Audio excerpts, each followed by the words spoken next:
This is Module 8.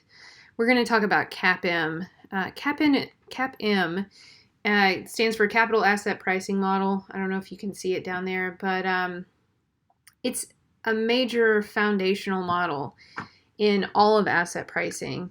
And it's unfortunate that we only have 2 days to do this in class because there are entire courses on it. You could literally spend your entire career just researching CAPM.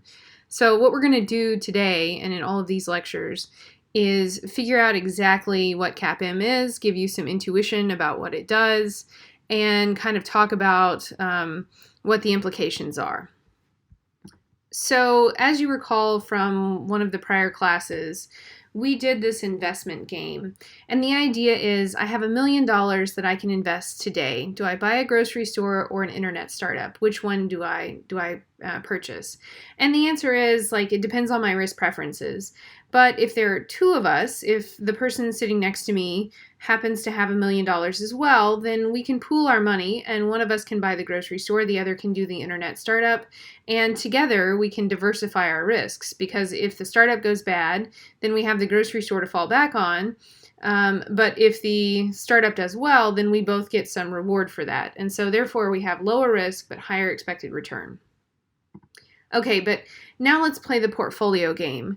Which combination of these companies helps us get the best return? And we have something like the grocery store, the internet startup, and these are kind of arbitrary, but maybe you have like a John Deere that manufactures farming supplies, and maybe you have, this looks like a Volkswagen plant. It could be anything. You could make widgets, you could make food, you could, whatever you can think of, clothing, etc. Could be a consulting company, could be real estate company, could be anything. But imagine that you have a choice between multiple companies. And what we want to do is allocate our money across all of these companies. We're going to assume that we have enough people that we can pool our resources, and we'll select our exposure to each of these in order to maximize the return that we get for the amount of risk that we're comfortable taking. So how do we do that? We're going to do a lot of different things in class today, but it all sort of boils down to this.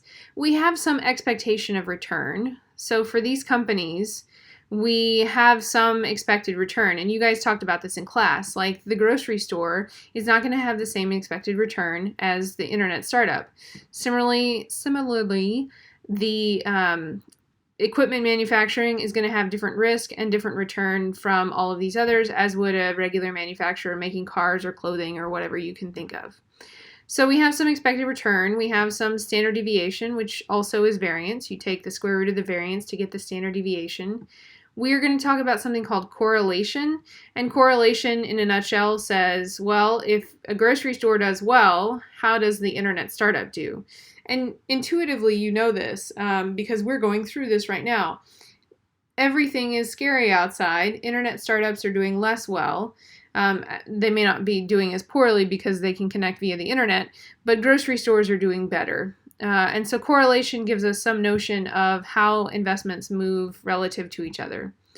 We want to decide on weights in the portfolio, and usually that involves testing a bunch of different weights and figuring out what is the perfect weight. Once we do that, we can calculate the expected return, and I'm just going to add standard deviation. So you would want to know, if I decided to do 20% in the grocery store and 80% in the factory, the clothing factory or Volkswagen or whatever you want to call it, then what would be my expected return on this portfolio and what would be my standard deviation? And that's basically it. So I'll show you an Excel file that's a little bit scary when you first look at it. And really what it is a very mechanical way of approaching this question and trying to figure out what's the expected return and what's the standard deviation on a particular portfolio of 3 assets. Again, it looks really scary when you're doing it, but it's not that bad.